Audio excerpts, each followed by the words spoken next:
ನಮಸ್ಕಾರ. ಈ ದಿನದ ನ್ಯೂಸ್ ಬುಲೆಟಿನ್ಗೆ ಸ್ವಾಗತ. ನಾನು ಶ್ರುತಿ. ಗದಗ ಜಿಲ್ಲೆಯಲ್ಲಿ ಗಾನಯೋಗಿ ಪಂಡಿತ ಪುಟ್ಟರಾಜು ಊರಿನಲ್ಲಿ ಸಂಗೀತ ಸಂಜೆ ಕಾರ್ಯಕ್ರಮ. ಗದಗ ನಗರಕ್ಕೆ ದಿನಾಂಕ 8/8/2026 ಪ್ರಣಯ ರಾಜು ಶ್ರೀನಾಥ್ ಆಗಮನ. ಶೀಲಾ ಪಾಟೀಲ್ ಹೇಳಿಕೆ.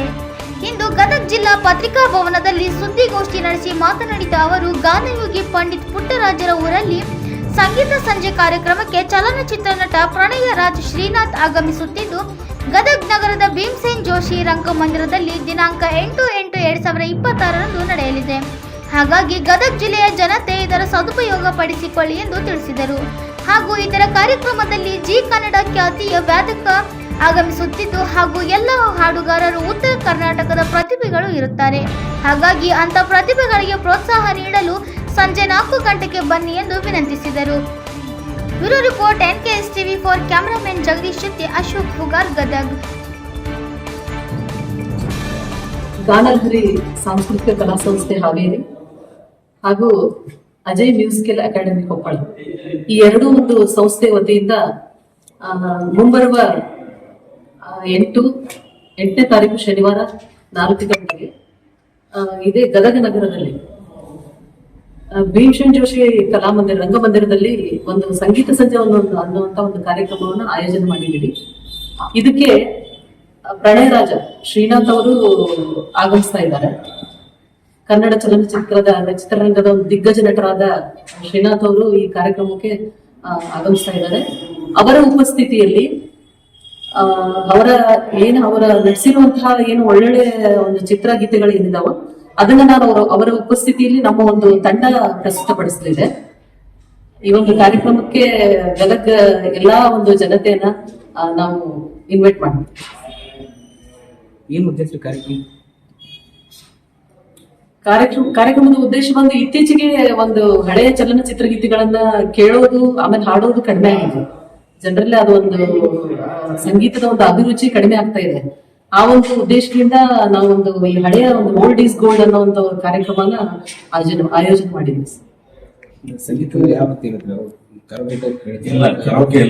ಎಲ್ಲ ಕಂಪ್ಲೀಟ್ ಆಗಿ ನುಡಿಸಿ ಹಾಡ್ತಾರೆ ಸರ್. ಜಿ ಕನ್ನಡ ಒಳ್ಳೆ ಚಾನಲ್ ಅಲ್ಲಿ ಕೆಲಸ ಮಾಡೋದು ನುಡಿತ ವಾದ್ಯಗಾರ ಬರ್ತಾರೆ ಸರ್.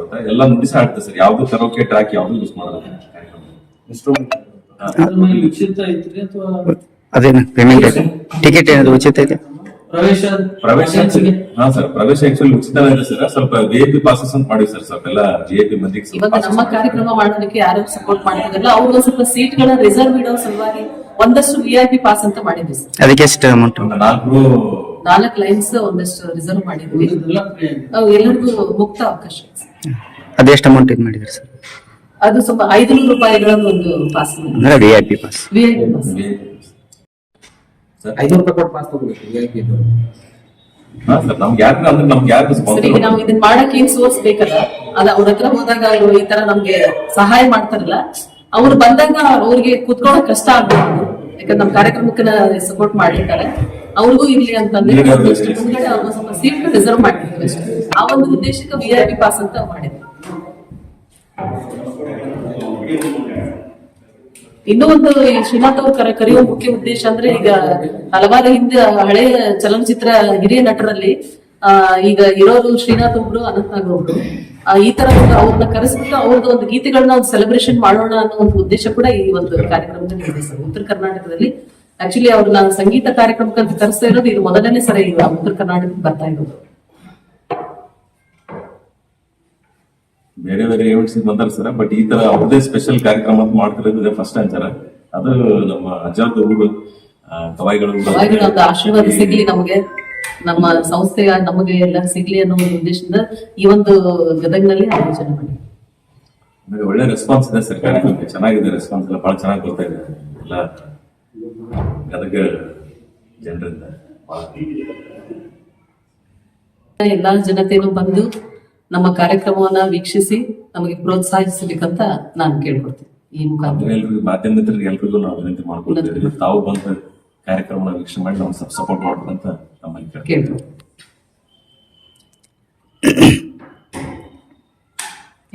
ಮುಂದ್ಗಡೆ ಅವಕಾಶ ಮಾಡ್ಕೊಡ್ತೀವಿ ಸರ್. ಮುಂದ್ಗಡೆ ಏನ ಸೀಟ್ಸ್ ಎಲ್ಲ ಅರೇಂಜ್ ಮಾಡ್ಕೊಡ್ತೀವಿ ಮಾಧ್ಯಮ ಮಿತ್ರರಿಗೆಲ್ಲ ಸಪರೇಟ್ ಆಗಿ ಚೇರ್ ಓಕೆ ಥ್ಯಾಂಕ್ ಯು. ಕಾರ್ಕಳದಲ್ಲಿ ಭಾರಿ ಮಳೆಗೆ ಪುರಸಭೆ ವ್ಯಾಪ್ತಿಗೆ ನೀರು ಸರಬರಾಜು ಮಾಡುವ ಮುಂಡ್ಲಗಿ ಆಣೆಕಟ್ಟುವಿನಲ್ಲಿ ನೀರಿನ ಪ್ರವಾಹ. ಎಡಬಿಡದೆ 4 ದಿನಗಳಿಂದ ಕಾರ್ಕಳದಲ್ಲಿ ಸುರಿಯುವ ಭಾರೀ ಮಳೆಗೆ ಕಾರ್ಕಳ ಪುರಸಭೆ ವ್ಯಾಪ್ತಿಗೆ ನೀರು ಸರಬರಾಜು ಮಾಡುವ ಮುಂಡ್ಲಿ ಅಣೆಕಟ್ಟುವಿನಲ್ಲಿ ನೀರಿನ ಪ್ರವಾಹ ಉಕ್ಕೇರಿ ಅಪಾಯದ ಮಟ್ಟ ಮೀರಿ ಹರಿಯುತ್ತಿದ್ದು ಅಣೆಕಟ್ಟು ಅಪಾಯದ ಸ್ಥಿತಿಗೆ ತಲುಪಿದೆ. ಪಶ್ಚಿಮ ಘಟ್ಟದಲ್ಲಿ ಸುರಿಸಿರುವ ಮಳೆಯಿಂದಾಗಿ ಮುಂಡ್ಲಿ ಜಲಾಶಯದಲ್ಲಿ ನೀರು ಶೇಖರಣೆಯಾಗಿ ಈ ಪರಿಸರದಲ್ಲಿ ಕೃತಕ ಬೆರೆ ಉಂಟಾಗಿ ಕೃಷಿಕರ ಕೃಷಿ ಭೂಮಿ ಕೊಚ್ಚಿ ಹೋಗಿ ಕೃಷಿಕರು ಕಂಗಾಲಾಗಿದ್ದಾರೆ. ಅಣೆಕಟ್ಟಿನ ಎಲ್ಲ ನೀರಿನ ದ್ವಾರಗಳನ್ನು ಈಗಾಗಲೇ ತೆರೆಯಲಾಗಿದೆ.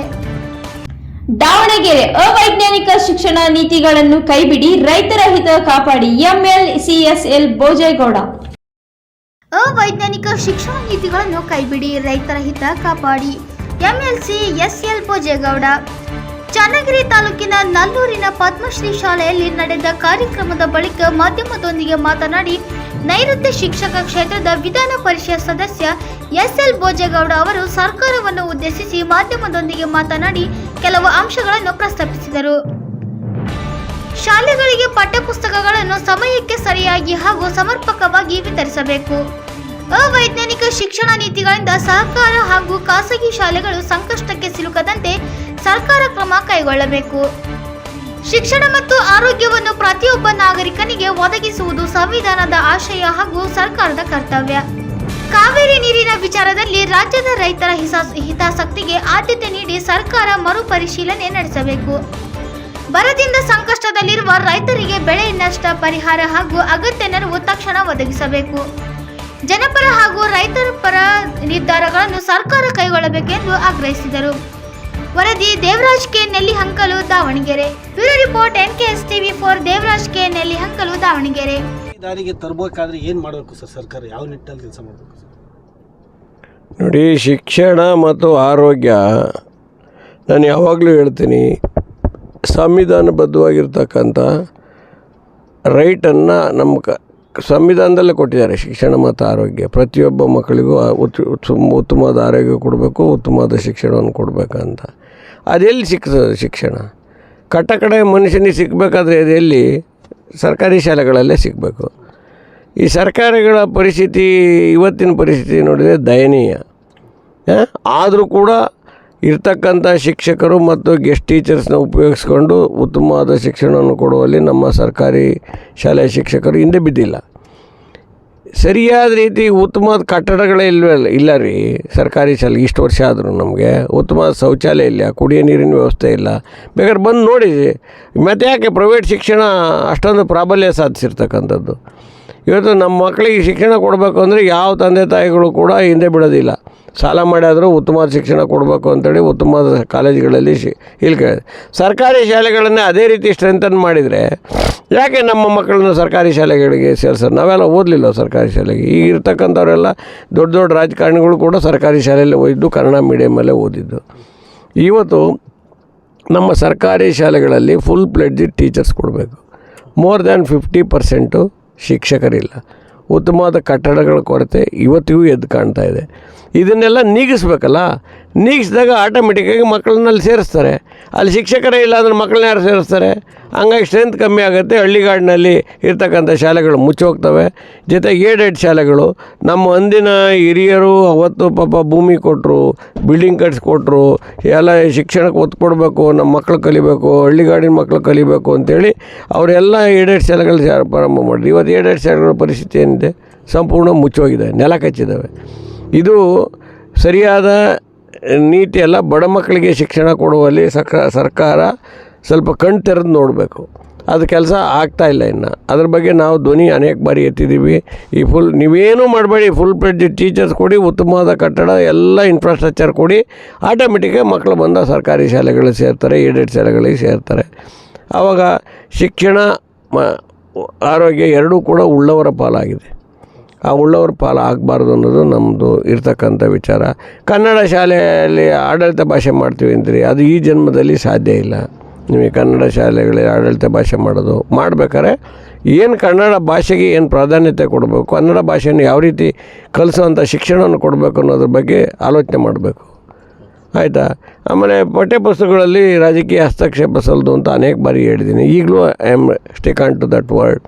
ಪಠ್ಯಪುಸ್ತಕಗಳು ಕೊಡುವಾಗ ಶಿಕ್ಷಣ ತಜ್ಞರಿದ್ದಾರೆ, ಅವ್ರ ಮುಖಾಂತರ ನಾಡಿನ ಎಲ್ಲ ಶಿಕ್ಷಣ ತಜ್ಞರ ಮುಖಾಂತರ ಉತ್ತಮವಾದ ನಾಡನ್ನು ಕಟ್ತಕ್ಕಂಥ, ಉತ್ತಮವಾದ ನಾಡಿಗೆ ಬೆಳಕಾಗ್ತಕ್ಕಂಥ ಮಕ್ಕಳನ್ನು ತಯಾರು ಮಾಡ್ತಕ್ಕಂಥ ಶಿಕ್ಷಣ ಪಠ್ಯಪುಸ್ತಕಗಳನ್ನು ತಯಾರು ಮಾಡಿಕೊಡ್ತಕ್ಕಂಥ ಶಿಕ್ಷಣ ತಜ್ಞರ ಮುಖಾಂತರ ಕೊಡಿ.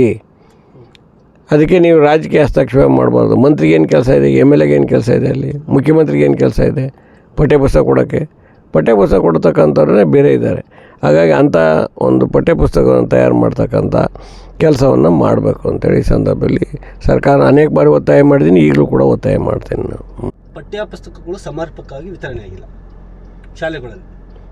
ಅದೇನಾಗಿದೆ ನೋಡಿ, ಪಠ್ಯಪುಸ್ತಕಗಳನ್ನು ವಿತರಣೆ ಮಾಡ್ತಕ್ಕಂಥ ಒಂದು ಜವಾಬ್ದಾರಿಯನ್ನು ಯಾವುದೋ ಏಜೆನ್ಸಿ ಕೊಟ್ಟಿರ್ತಾರೆ.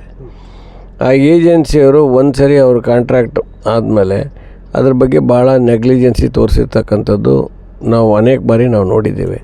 ಇದರಲ್ಲಿ ಅಧಿಕಾರಿಗಳು ಆ ಪಠ್ಯಪುಸ್ತಕವನ್ನು ಈ DDPIಗೆ ಹೇಳ್ತಾರೆ ಅಥವಾ ಇನ್ನೊಬ್ಬ ಯಾರೋ BOಗೆ ಹೇಳ್ತಾರೆ, ಬಂದು ನೀವು ತಗೊಂಡೋಗಿ ಅಂತ. ಅವ್ರದ್ದಲ್ಲ ಕೆಲಸ. ಯಾವ ಏಜೆನ್ಸಿ ಕೊಟ್ಟಿದ್ರೆ ಅವನು ಪ್ರತಿಯೊಂದು ಸ್ಕೂಲಿಗೂ ತಲುಪಿಸ್ಬೇಕಾದಂಥ ಕೆಲಸ ಅವ್ನು ಮಾಡಬೇಕು. ಆಮೇಲೆ ಕೆಲವು ಸರಿ ಏನು ಮಾಡ್ತಾರೆ, ಮಕ್ಕಳಿಗೆ ಮಾತ್ರ ಆ ಪಠ್ಯಪುಸ್ತಕ ಇರ್ತದೆ. ಆಮೇಲೆ ಇನ್ನೊಂದು ಕಡೆ ಅದೇನೋ ಮಕ್ಕಳು ಕಳ್ಕೊಂಡ್ರೆ ಇನ್ನೊಂದು ಸರಿ ಹುಡುಕಿದ್ರು ಆ ಪಠ್ಯಪುಸ್ತಕ ಸಿಕ್ಕಲ್ಲ. ಜೊತೆಗೆ ಶಿಕ್ಷಕರಿಗೆ ಒಂದು ನೋಟ್ ಪುಸ್ತಕ, ಒಂದು ಪುಸ್ತಕವನ್ನು ಫ್ರೀ ಕೊಡಬೇಕು, ಅದು ದುಡ್ಡು ಕೊಟ್ಟರು ಸಿಕ್ಕೋದಿಲ್ಲ, ಅದು ಕೆಲಸ ಆಗೋದಿಲ್ಲ. ಇಂಥದ್ದೆಲ್ಲ ಶಿಕ್ಷಕರು ಕೂಡ ಅದನ್ನು ಮತ್ತೆ ಜೆರಾಕ್ಸ್ ಮಾಡಿಸ್ತಕ್ಕಂಥದ್ದು ಅನೇಕ ಬಾರಿ ನಾನು ನೋಡಿದ್ದೀನಿ. ಇವಕ್ಕೆಲ್ಲ ಭಾಳ ಸರಿ ಮಾತಾಡಿದರೂ ಕೂಡ ಒಂದು 10%, 5% ಎಕ್ಸ್ಟ್ರಾ ಪ್ರಿಂಟ್ ಮಾಡಬೇಕಲ್ಲ. ಎಲ್ಲಾದರೂ ಒಂದು ಕಡೆ ಇಂಥ ಪಠ್ಯಪುಸ್ತಕ ಕಳೆದೋದಂಥ ಸಂದರ್ಭದಲ್ಲಿ ಇಂಥ ಕಡೆ ಸಿಗುತ್ತೆ ಅಂತಲಾರು ಹೇಳ್ಬೇಕಲ್ಲ. ಆ ಕೆಲಸ ಇದುವರೆಗೂ ಸರ್ಕಾರದಿಂದ ಆಗಿಲ್ಲ. ಹಾಗಾಗಿ ಅವೆಲ್ಲ ಕಾಲಕ್ಕೆ ವಿತರಣೆ ಆಗಬೇಕು. 2 ತಿಂಗಳಾದಮೇಲೆ ಪಠ್ಯಪುಸ್ತಕ ಕೊಡ್ತಕ್ಕಂಥದ್ದು.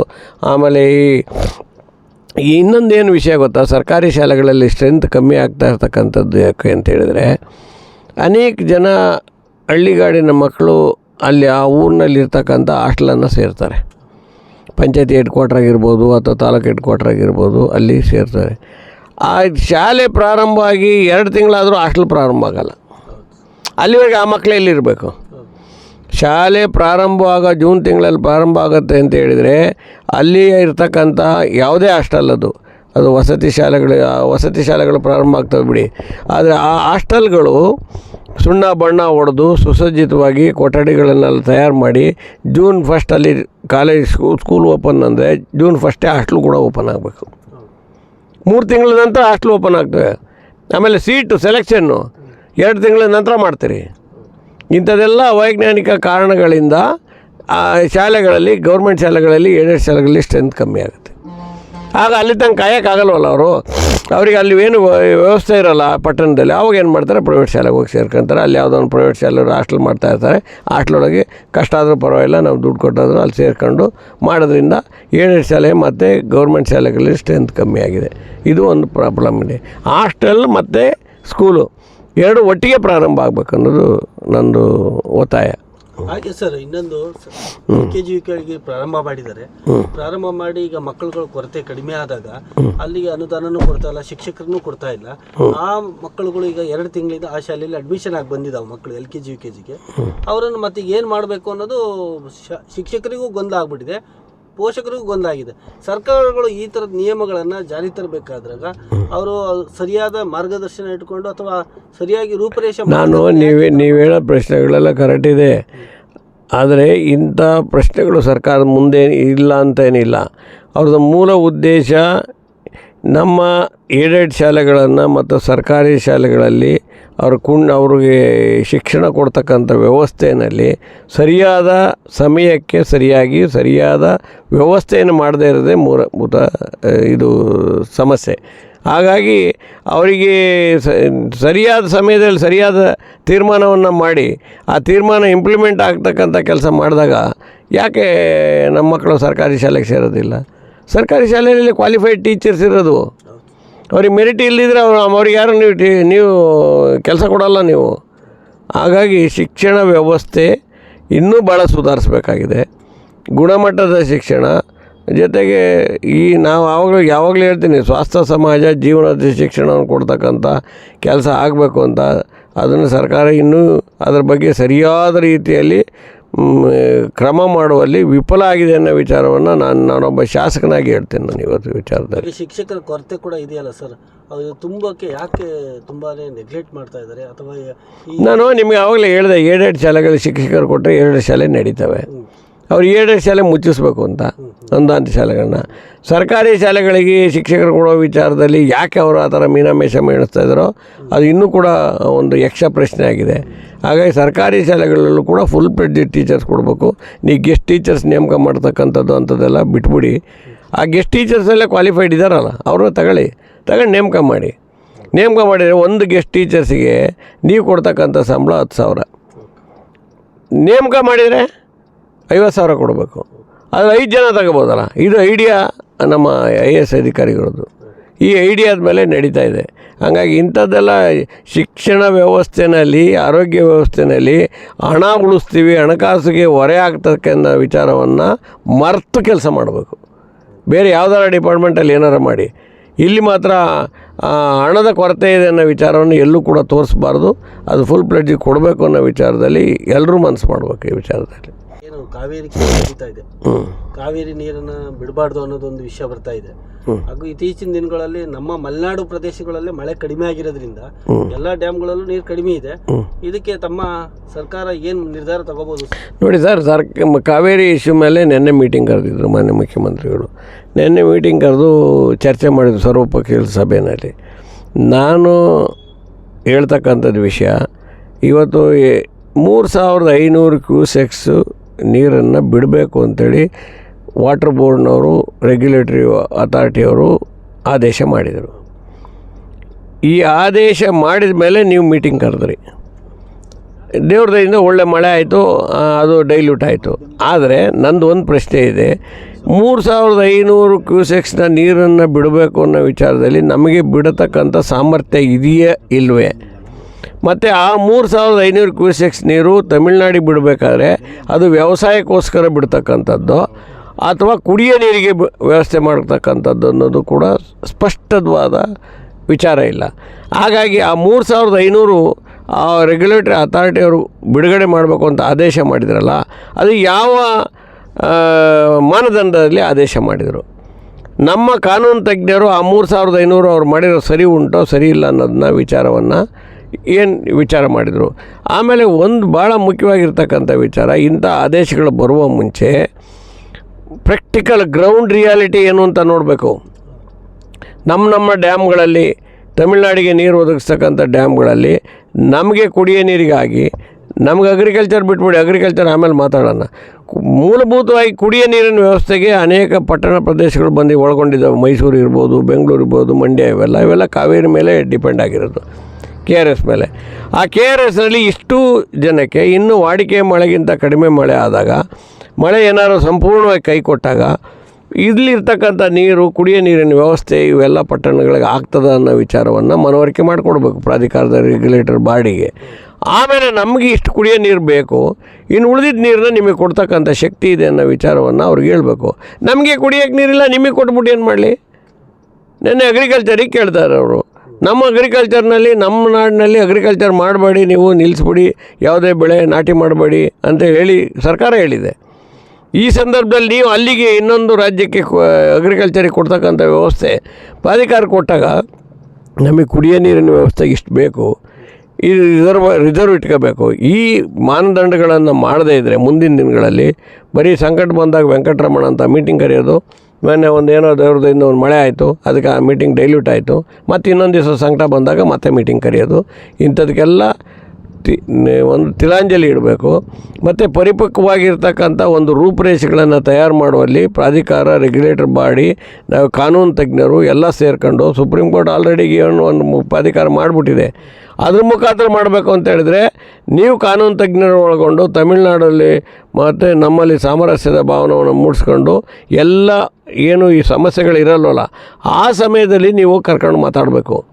ನೀವು ಸಮಸ್ಯೆಗಳಿದ್ದಾಗ ಮುಖ್ಯಮಂತ್ರಿ ಇಲ್ಬಾ, ಆ ಮುಖ್ಯಮಂತ್ರಿ ಬರೀ ಅಂದಾಗ ಎಲ್ಲರಿಗೂ ಸಿಟ್ಟು ಬಂದೇ ಬರ್ತದೆ, ಸ್ವಾಭಾವಿಕ. ಅವ್ರ ಬಗ್ಗೆ ಅಲ್ಲಿ ಕರಿಬಾರ್ದು, ಇವ್ರು ಬಂದರೆ ನಾವು ಗೆರವ್ ಮಾಡ್ತೀವಿ ಅಂತ ಎಲ್ಲ ಡ್ಯಾಮ್ಗಳು ತುಂಬಿದಾಗ ಬಾಯಿ ಮುಚ್ಕೊಂಡು ಕೂತಿರ್ತೀವಿ. ಡ್ಯಾಮ್ಗಳು ಪೂರ ಖಾಲಿ ಆದಾಗ ಇದ್ರ ಬಗ್ಗೆ ಮಾತಾಡೋಕೆ ಹೋಗ್ತೀವಿ. ಡ್ಯಾಮ್ಗಳು ಪೂರ ಖಾಲಿ ಆದರೆ ಏನು ಅನ್ನೋ ವಿಚಾರ ರೂಪುರೇಷೆ ತಯಾರು ಮಾಡಬೇಕು. ಡ್ಯಾಮ್ನಲ್ಲಿ ಅವೈಲೇಬಿಲಿಟಿ ನೀರು ಎಷ್ಟಿದೆ ಅಂತ ನೋಡ್ಕೋಬೇಕು. ಆ ನೀರನ್ನು ಯಾವ ರೀತಿ ಹಂಚಿಕೆ ಮಾಡ್ಕೋಬೇಕು ಅನ್ನೋದನ್ನ ನಾವು ತೀರ್ಮಾನ ಮಾಡ್ಕೋಬೇಕು.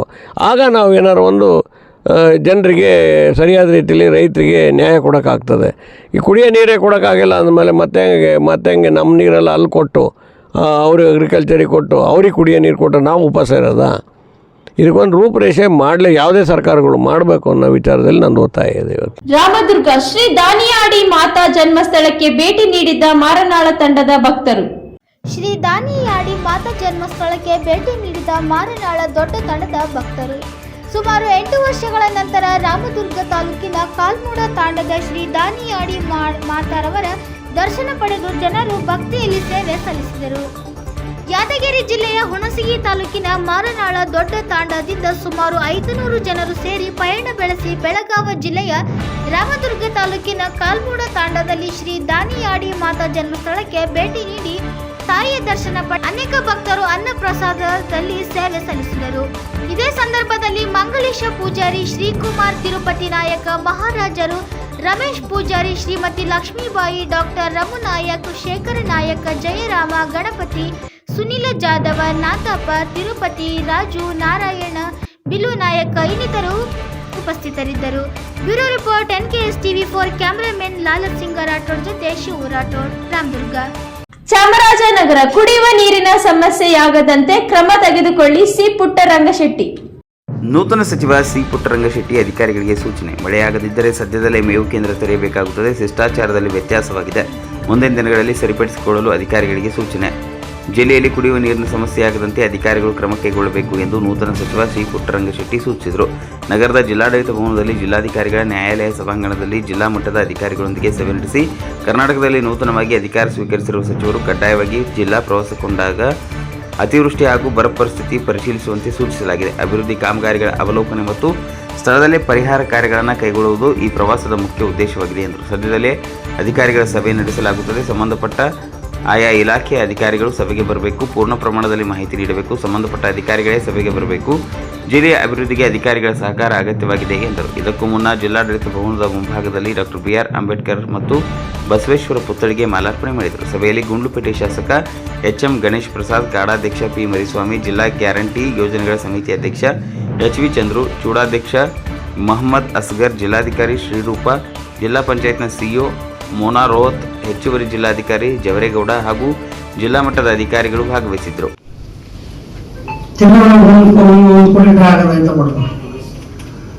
ಆಮೇಲೆ ನಾವು ಎನ್ಕ್ವೈರಿ ಮಾಡಿದ್ರೆ ಅವನು ಬೇರೆ ಯಾವುದರ ಟ್ಯಾಪ್ ಆಗಿ ಆಮೇಲೆ ರಿಟೈರ್ಡ್ ಆಗಿ ಏನೇನು ಆಗೋಲ್ಲ, ಆ ದುಡ್ಡು ವಾಪಸ್ ಕೊಡೋದು. ನಾನು ಏಕೆ ಕೇಳಿದೆ, ನಾನು ತಿಳಿಸ್ಲಿಲ್ಲ, ನಾನು ಬುದ್ಧಿ ಪೂಜೆ ಮಾಡಿಲ್ಲ. ಅದು ಯಾವಾಗ ಅವನು ಮಾಡ್ತಾ ಇದ್ದಾರೆ. ಬೋರ್ ಇಲ್ಲ, ನಾವು ಬೋರ್ ಮುಖಾಂತರ ನಾವು ನೀರನ್ನ ಕೊಡದೆ ಹೋದ್ರೆ ಬಹುಗ್ರಾಮದಲ್ಲಿ ಸಮರ್ಪಕವಾಗಿ ನೀರನ್ನ ಕೊಡೋಕ್ಕಾಯ್ತಾ ಇಲ್ಲ. ಹಾಗಾಗಿ ಬಹುಶಃ ಏನು ಈ ಪೈಪ್ ಲೈನ್ ಎಲ್ಲ ಮಾಡಿದ್ರೆ ಈಗ ಇವೆಲ್ಲವೂ ಅವೈಜ್ಞಾನಿಕ ಆಗ್ಬಿಟ್ಟಿದೆ. ಯಾವ ಗ್ರಾಮದಲ್ಲೂ ತಗೊಂಡ್ರು ಸಮರ್ಪಕವಾಗಿ ಮಾಡಿಲ್ಲ, ಕೆಲಸಗಳು ನಡೆದಿಲ್ಲ ಅನ್ನೋ ಮಾತು ಕೇಳಿ ಗೊತ್ತ. ನಮ್ಮನ್ನು ಇದೆ, ನಾನು ಒಂದಲ್ಲ ಒಂದು ದಿವಸ ಬಂಧನ ಮಾಡ್ತಿದ್ದೆ. ಈಗ ನನಗೆ ಅವಕಾಶ ಸಿಕ್ಕಿರೋದ್ರಿಂದ ನಾವು ಅದ್ರ ಜೊತೆಯಲ್ಲಿ ಆಯಾ ಗ್ರಾಮಗಳಲ್ಲಿ ಎಷ್ಟರ ಮಟ್ಟಿಗೆ ಈ ಬಹುಗ್ರಾಮಗಳಿಂದ ಪೈಪ್ ಲೈನ್ಗಳು ಇತ್ತೀಚೆಗೆ ಏನು ಕೇಂದ್ರ ಸರ್ಕಾರದ ಪೈಪ್ ಲೈನ್ಗಳ ಬಗ್ಗೆ ಯಾವ ರೀತಿ ಆಗಿದ್ದಾವೆ, ಅದನ್ನು ಯಾವ ರೀತಿ ಮುಚ್ಚಿದ್ದಾರೆ, ಎಲ್ಲವನ್ನು ನಾವು ತಿಳ್ಕೊಬೇಕಾಗ್ತದೆ.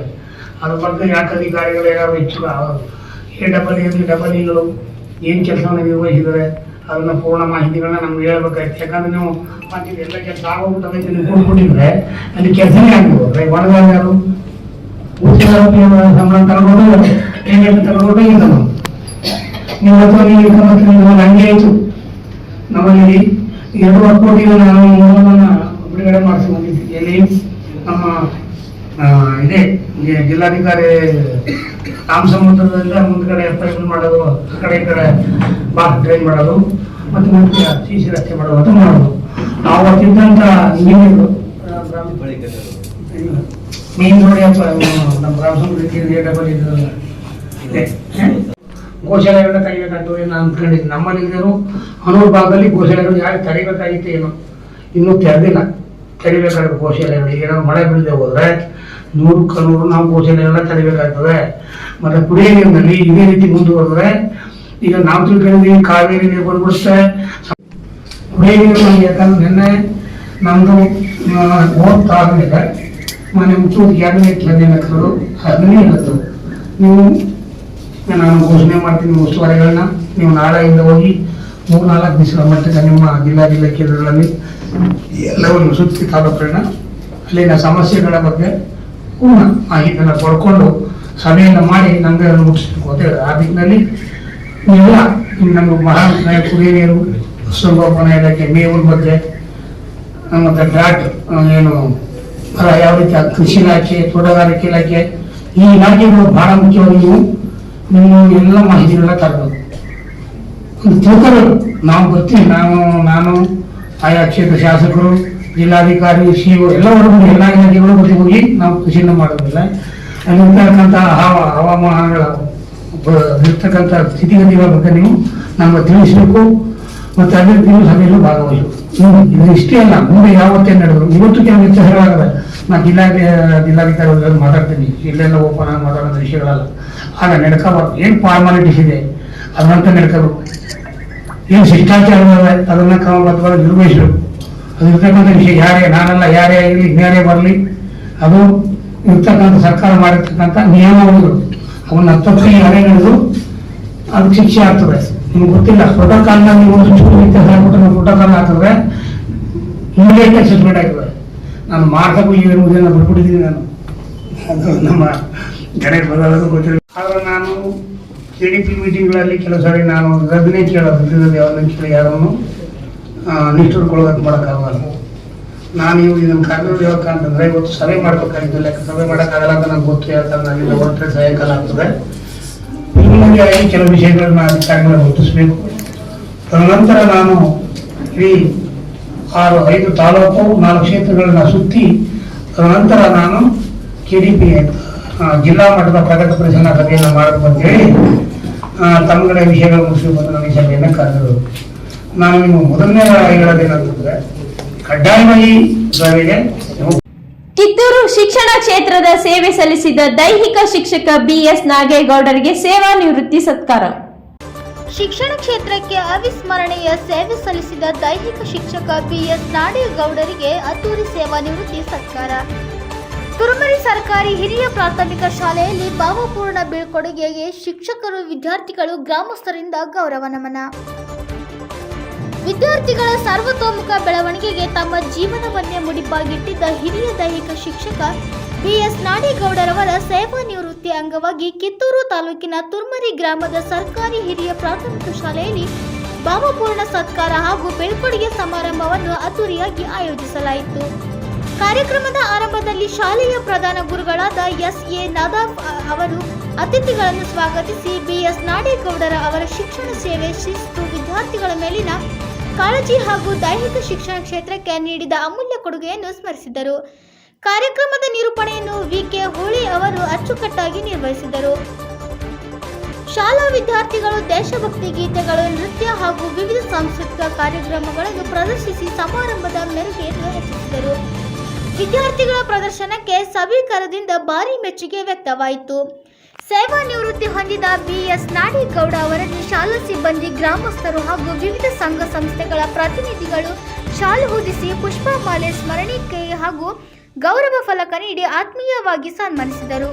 ಈ ಸಂದರ್ಭದಲ್ಲಿ ಹಲವಾರು ಮಾತನಾಡಿ BS ನಾಗೇಗೌಡ ಅವರು ಕೇವಲ ದೈಹಿಕ ಶಿಕ್ಷಕರಷ್ಟೇ ಅಲ್ಲ, ವಿದ್ಯಾರ್ಥಿಗಳಲ್ಲಿ ಶಿಸ್ತು, ಆತ್ಮವಿಶ್ವಾಸ ಮತ್ತು ದೇಶಭಕ್ತಿಯ ಮೌಲ್ಯಗಳನ್ನು ಬೆಳೆಸಿದ ಆದರ್ಶ ಶಿಕ್ಷಕರು ಎಂದು ಶ್ಲಾಘಿಸಿದರು. ಈ ಸಮಾರಂಭದಲ್ಲಿ ಶಂಕರಯ್ಯ ಗುರುಪಾದಯ್ಯ ಮುರುಗನಯ್ಯನವರು ಸದಸ್ಯರು ಮತ್ತು ಅಶೋಕ ಗೌಡ ಪಾಟೀಲ್, ಮಂಜು ನೇಸರ್ಗಿ, ವಿಜಯಲಕ್ಷ್ಮಿ ನಾಡಗೌಡ, SB ಮಠದ ಶಾಲೆಯ ಶಿಕ್ಷಕ ವೃಂದ, ವಿದ್ಯಾರ್ಥಿಗಳು, ಪೋಷಕರು ಹಾಗೂ ಗ್ರಾಮದ ಹಿರಿಯರು ಉಪಸ್ಥಿತರಿದ್ದು ಸೇವಾ ನಿವೃತ್ತಿ ಹೊಂದಿದ ಶಿಕ್ಷಕರಿಗೆ ಶುಭ ಹಾರೈಸಿದರು.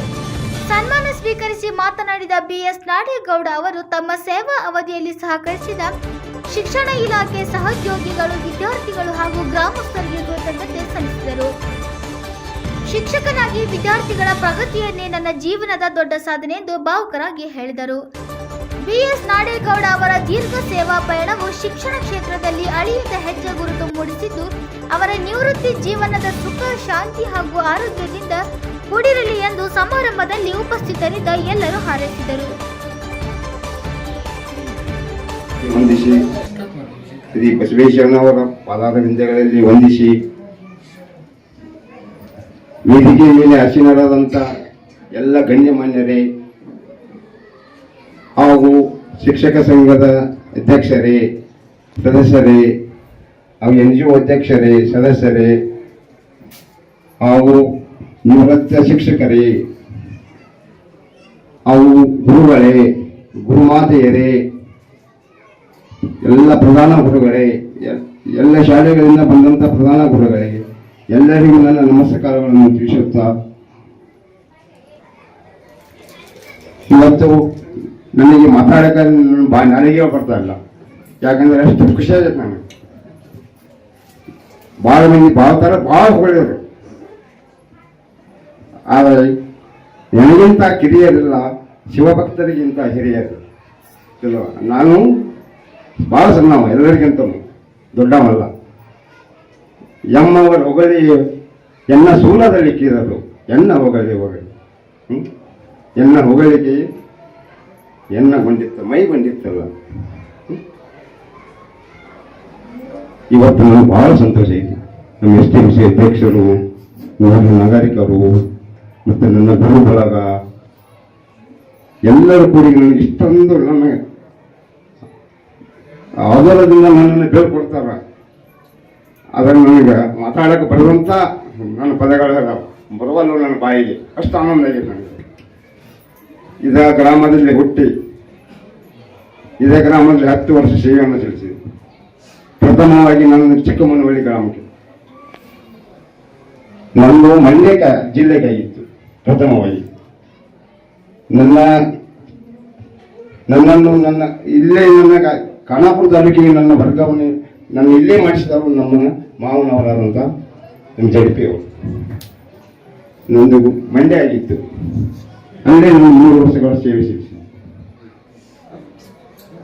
ಹೋಗಿ ಬಂದಿರಲಿ ಅಂತೇಳಿ ಖಾನಾಪುರ ತಾಲೂಕು ಸಮೀಪ ಮಾಡಿಸಿದ್ರು ನಾನು.